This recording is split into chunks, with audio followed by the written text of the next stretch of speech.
কাশ্মীরে জঙ্গি হামলায় নিহত শখের বাজারের বাসিন্দা সমীর গুহের পরিবারের তরফে এবার সরাসরি অভিযোগ উঠল এলআইসির এক এজেন্ট দেবাশিস বাগের বিরুদ্ধে। নিহতের স্ত্রী অভিযোগ করেছেন সারাসোনা ব্রাঞ্চে তাদের কোনো এলআইসি পলিসি ছিল না, অথচ ওই এজেন্ট মিথ্যে প্রচার করছেন তাদের নামে। এলআইসি দাবি করছে তারা 1,70,00,000 টাকা 3 দিনের মধ্যেই পরিজনদের হাতে তুলে দিয়েছে, কিন্তু সমীর গুহের পরিবারের বক্তব্য এখনো পর্যন্ত তারা মাত্র 10 লক্ষ টাকা পেয়েছেন। এছাড়াও তাদের অনুমতি ছাড়া এজেন্ট দেবাশিস বাগ পরিবারের বাড়ির ছবি তুলে এবং তা ছড়িয়ে দেয়, যা নিয়ে পরিবার চরম ক্ষুব্ধ। তারা আইনি পদক্ষেপের হুঁশিয়ারি দিয়েছেন। সমীর গুহের স্ত্রী আরও বিস্ফোরক অভিযোগ করেছেন, কাশ্মীরে হামলায় সময় আশেপাশে কোনো পুলিশ বা বিএসএফ ছিল না, তাদের জোর করে কালমা পড়তে বলা হয়েছিল। এমনকি হামলার পর তাদের জানানো হয়েছিল যে সমীর গুহ মুদিকা লোক। তিনি প্রশ্ন তোলেন ভারতের গোয়েন্দা সংস্থাগুলির কার্যকারিতা নিয়ে এবং দাবি করেন তার স্বামীর মৃত্যুর ন্যায্য বিচার চায়।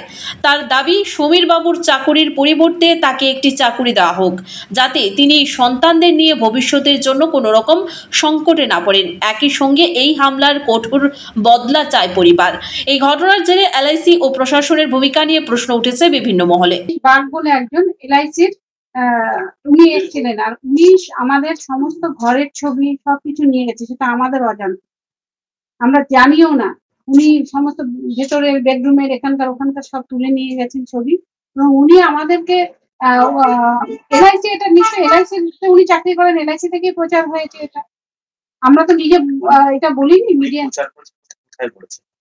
উনি যে মিডিয়াতে উনি জামিল বলে একজনকে উনি ফরওয়ার্ড করেছেন, যেটা আমাদের কাছে তার এভিডেন্সও আছে।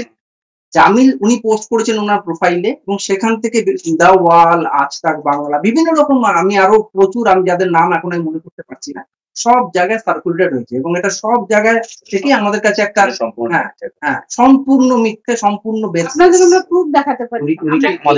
এলআইসিতে কাজ করেন না কোনো এজেন্ট? না, উনি এলআইসি কাজ করেন, উনি মোস্ট প্রবাবলি ডেভেলপমেন্ট অফিসার বা ব্রাঞ্চের। ওনাকে আমি ফোন করেছি, অনেক এজেন্ট, ওনাকে অনেকবার ফোন করেছি, উনি আমার কল রিসিভ করেনি। যে এইটা কেন আমার নামে প্রচার করা হচ্ছে, আমি কালকে বাড়ি থেকে বেরাবো, আমার মেয়ের হচ্ছে, আমি তো একটা বড় এমনি আমি হারিয়ে ফেলেছি অনেক।